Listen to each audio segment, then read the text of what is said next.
Hello everyone, welcome to Aspirants Adda. Let's start today's editorial analysis. आज हम 3 article पढ़ने वाले हैं.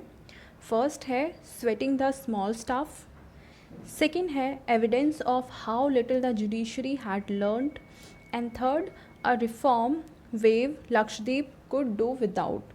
तो चलिए शुरू करते हैं हमारे पहले आर्टिकल से, जो कि है स्वेटिंग द स्मॉल स्टाफ.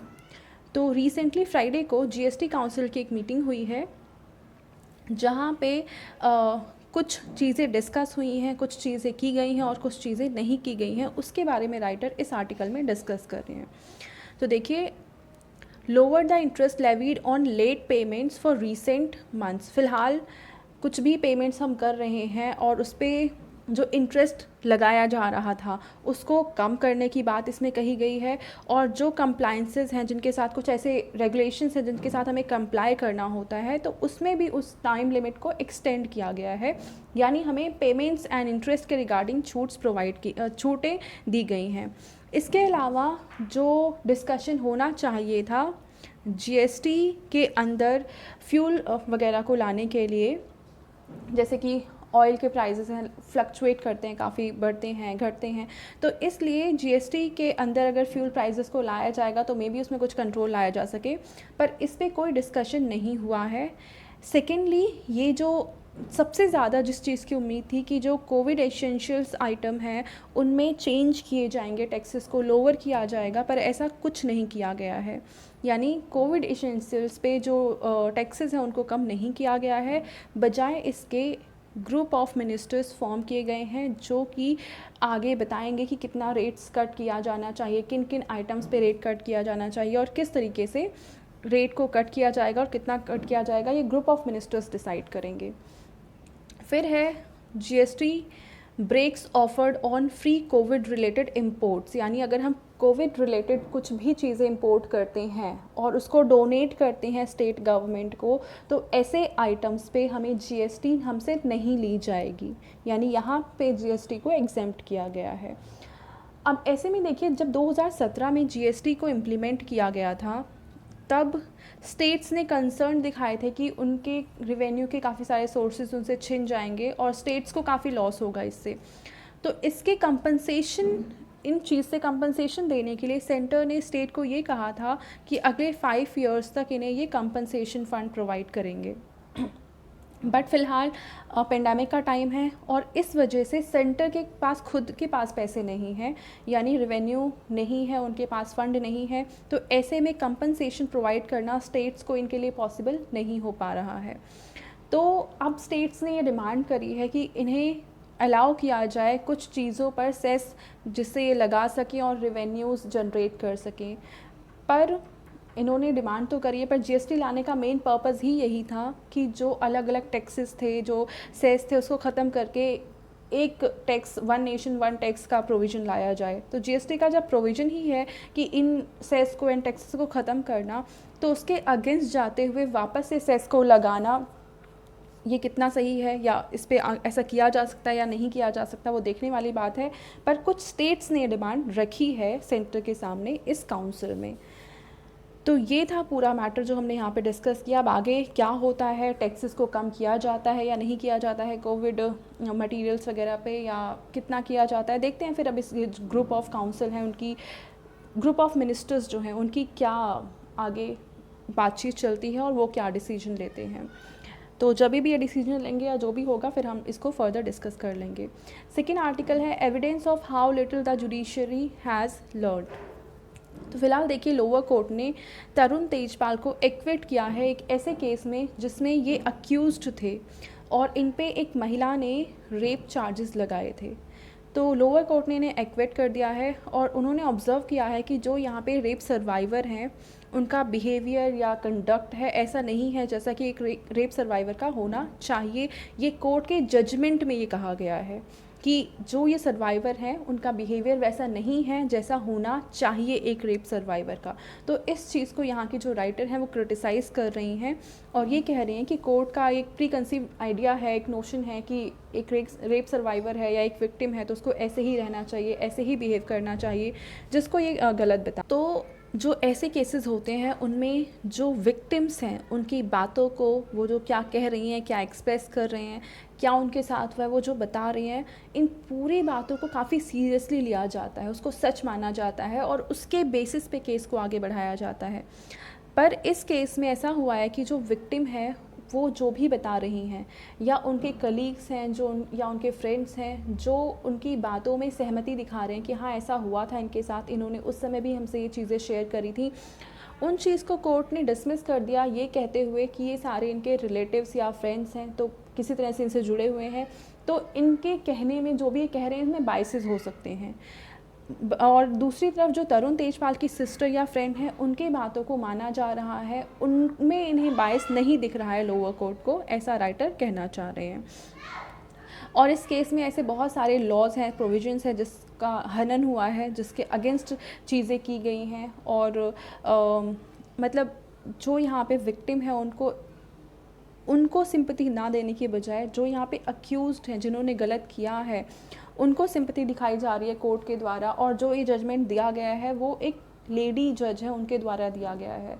तो ऐसे में हमारे जुडिशरी के क्या हालात हैं, वहाँ बैठे लोगों का क्या थॉट प्रोसेस है और उससे वो किस तरीके से इस तरह के केसेस को डील कर रहे हैं, वो देखने वाली चीज़ है। और ये हमारे सोसाइटी के फैब्रिक को काफ़ी नुकसान पहुंचा सकता है। लेडीज़ जो कि काफ़ी जिन्होंने स्ट्रगल किया है ऐसे केसेस को हाईलाइट करने के लिए, और जो हमारे इतने सालों का स्ट्रगल है और वो कहीं ना कहीं एक तरह से पूरा व्यर्थ हो जाएगा, बेकार हो जाएगा अगर इस तरह के माइंडसेट के थ्रू ये जजमेंट पास किए जाते हैं। हालांकि इस जजमेंट के अगेंस्ट हाई कोर्ट में अपील की जाएगी, तो वहाँ पे क्या होता है, क्या किसके केस का क्या मोड़ लेता है, किसको किस तरीके से देखा जाता है, वो आगे देखने वाली चीज़ है।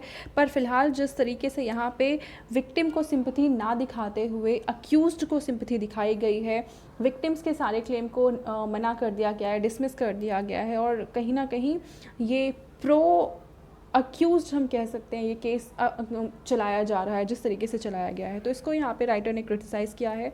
अब हाई कोर्ट में इसका क्या होगा वो हम आगे देखेंगे, जब भी इसकी सुनवाई होगी तो हम इसको डिस्कस कर लेंगे फिर। अब नेक्स्ट है थर्ड आर्टिकल, जो हमारा लास्ट आर्टिकल है आज का, अ reform wave Lakshadweep could do without. तो अब देखिए लक्षद्वीप में फ़िलहाल 4 रेगुलेशंस पास किए हैं वहाँ के एडमिनिस्ट्रेटर ने, जिनका नाम है PK पटेल। अब ये जो रेगुलेशंस आए हैं वो कौन कौन से हैं? पहला है Lakshadweep animal preservation regulation 2021, second है preservation of anti social activities regulation, third है लक्षद्वीप पंचायत रेगुलेशन 2021, फोर्थ है लक्षद्वीप डेवलपमेंट अथॉरिटी रेगुलेशन 2021। तो ये जो राइटर लिखा है ये उन्होंने लिखा है जो लक्षद्वीप के पहले एडमिनिस्ट्रेटर रह चुके हैं। ये 1987 से 90 तक लक्षद्वीप के एडमिनिस्ट्रेटर थे और उस वक्त वहाँ पे एक अथॉरिटी बनाई गई थी जिसका नाम है आइलैंड डेवलपमेंट काउंसिल। और ये काउंसिल तब बनाई गई थी जब कि हमारा 92-93 के आसपास जो पंचायती राज का प्रोविज़न ऐड किया गया था कॉन्स्टिट्यूशन में, उसके पहले ये वहाँ पे ये काउंसिल बनाई गई थी। तो ऐसे में राइटर कह रहे हैं कि पहली बात तो ये इस चारों जो रेगुलेशंस आए हैं उसको क्रिटिसाइज़ कर रहे हैं, और जो भी चेंजेस किए जा रहे हैं लक्षद्वीप में उसका ये उल्टा चाह रहे हैं। मतलब ये कह रहे हैं कि वो एक्टिविटीज़ या वो रेगुलेशंस जो वहाँ पे किए जा रहे हैं इन एडमिनिस्ट्रेटर के द्वारा वो गलत हैं और लक्षद्वीप के कहीं ना कहीं इकोसिस्टम को पूरी तरह से तबाह कर देंगे। तो ऐसे में इन्होंने कहा कि ये जो आइलैंड डेवलपमेंट काउंसिल है इसको तब के टाइम पे ये एडवाइस देनी थी एडमिनिस्ट्रेटर को कि वहाँ पे क्या डेवलपमेंट होना चाहिए और किस तरीके से डेवलपमेंट होना चाहिए। मतलब जो डेवलपमेंट का प्रोविज़न है, जो तरीका है, वो किसके द्वारा डिसाइड होगा, तो वहाँ पे रहने वाले लोगों के द्वारा जो बनाई गई काउंसिल है वही डिसाइड करेगी कि क्या डेवलपमेंट होना है और किस तरीके से डेवलपमेंट होना है। कोई एडमिनिस्ट्रेटर कहीं बाहर से जाकर अपनी अथॉरिटी नहीं चला सकता है इस तरीके से जैसे फ़िलहाल यहाँ पे चलाई जा रही है। तो हम देखते हैं फ़िलहाल लक्षद्वीप के बारे में कुछ इंपॉर्टेंट फैक्ट्स। वहाँ का प्राइमरी ऑक्यूपेशन है फिशरी, एरिया ऑलमोस्ट है वहाँ पे 32 स्क्वायर किलोमीटर्स का, और ये कई सारे आइलैंड ग्रुप्स हैं जिनको मिलाकर लक्षद्वीप बनाया गया है। वहाँ की जो प्राइमरी लैंग्वेज, मेन लैंग्वेज वो मलयालम है, लेकिन वहाँ का एक आइलैंड है मिनिकॉय जहाँ पे माहल नाम की लैंग्वेज को बोला और यूज़ किया जाता है।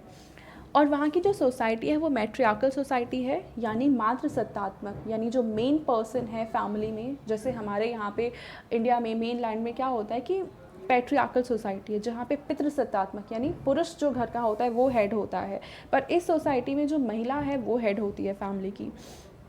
अब वहाँ के जो कस्टम्स हैं, सोशल नॉर्म्स हैं, सोशल कन्वेंशन है, ड्रेसेस हैं, ये कहीं ना कहीं कन्वे करती हैं, इस तरफ इशारा करती हैं जो मापिल्लास थे मलाबार के, वो इनसे कहीं ना कहीं इनका कुछ कनेक्शन है। मापिलास के बारे में आपने पढ़ा होगा, मालाबार रीजन में ये रहते थे और मापिलास अपराइजिंग हिस्ट्री में आपने ज़रूर पढ़ी होगी, तो उनके थ्रू इनका कनेक्शन बताया गया इनके कल्चर्स एंड कन्वेंशंस को देखते हुए। फिर रेन वाटर हार्वेस्टिंग की जो फैसिलिटी है वो हर घर में है लक्षद्वीप में, और सोलर पावर से लक्षद्वीप की 10% लाइटिंग नीड्स को पूरा किया जाता है। तो कहीं ना कहीं हम कह सकते हैं कि नेचर फ्रेंडली वहाँ पे चीज़ें की जाती हैं।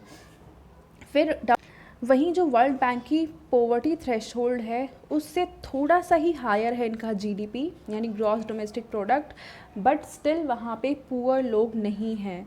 पुअरिटी मतलब अगर देखी जाए तो वहाँ पे एग्जिस्ट नहीं करती है।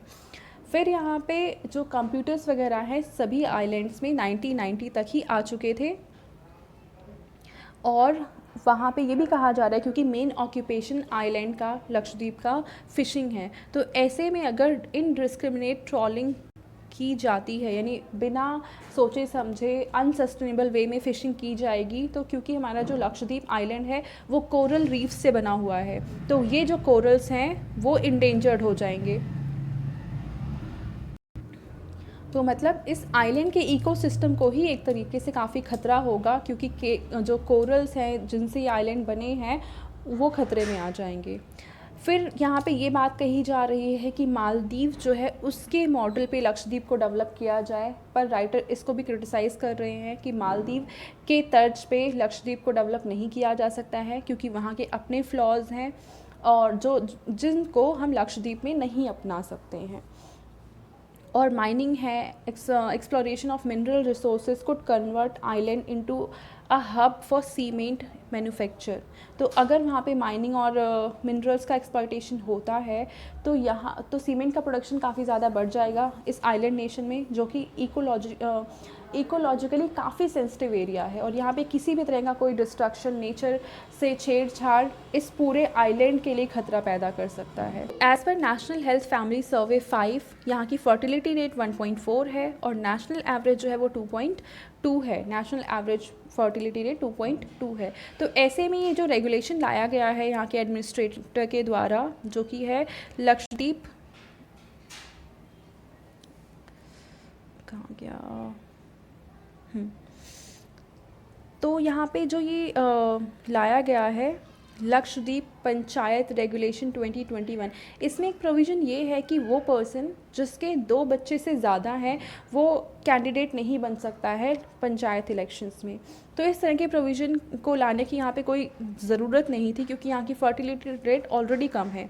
मेन लाइन इंडिया में कुछ स्टेट्स लेकर आए हैं ऐसे प्रोविजंस, और उनमें कहना ये होता है, जस्टिफिकेशन उनका ये है कि हम फर्टिलिटी रेट को कम करना चाह रहे हैं क्योंकि हमारे इंडिया की पॉपुलेशन काफ़ी ज़्यादा है। पर क्योंकि लक्षद्वीप में पॉपुलेशन ज़्यादा है नहीं, फर्टिलिटी रेट वहाँ की ज़्यादा है नहीं, तो इस तरह के प्रोविज़न लाने वहाँ पे इम्पॉर्टेंट नहीं है, ज़रूरी नहीं है, नहीं लाए जाने चाहिए।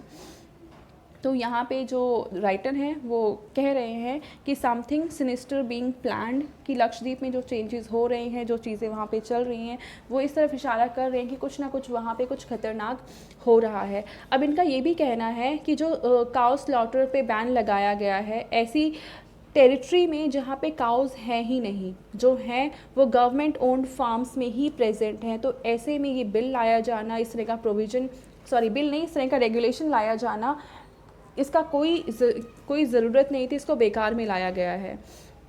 साथ ही साथ जो प्रिवेंटिव डिटेंशन के लॉज बनाए गए हैं वो ऐसी कंट्री में जहाँ पे क्राइम होता, ऐसे प्लेस पे, लक्षद्वीप एक ऐसा प्लेस है जहाँ पे क्राइम के जो रिकॉर्ड्स अगर हम देखेंगे बहुत कम क्राइम होता है यहाँ पे। तो ऐसे में प्रिवेंटिव डिटेंशन के लॉज को लेकर आना एक बेकार स्टेप बताया जा रहा है राइटर के द्वारा। और साथ ही साथ उनको जुडिशियल रेमेडी भी नहीं दी जा रही है उन लोगों से जिनसे कि इनके लैंड को छीना जाएगा, लैंड की ओनरशिप ले ली जाएगी। ये भी एक गलत स्टेप है ऐसे एरिया के लिए जहाँ पे ट्राइबल पॉपुलेशन काफ़ी ज़्यादा है और जहाँ का इकोसिस्टम काफ़ी सेंसिटिव है।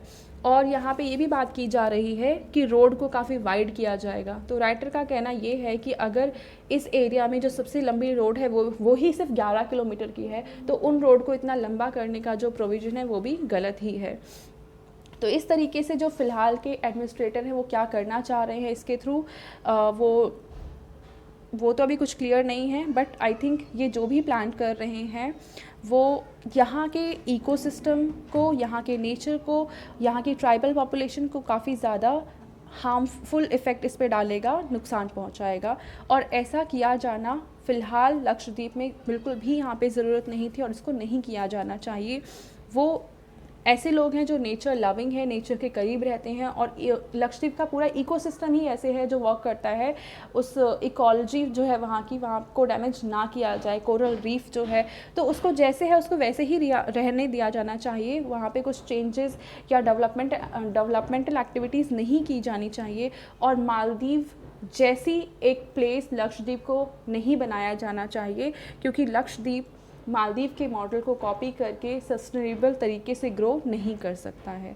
तो ये था हमारा आज का एडिटोरियल डिस्कशन। 3 ही इंपॉर्टेंट आर्टिकल थे, बाकी जो आर्टिकल हैं वो रेपिटेटिव हैं और एज सच कोई इन्फॉर्मेशन नहीं है जो हमें एक्स्ट्रा कुछ नॉलेज ऐड कर सकती थी।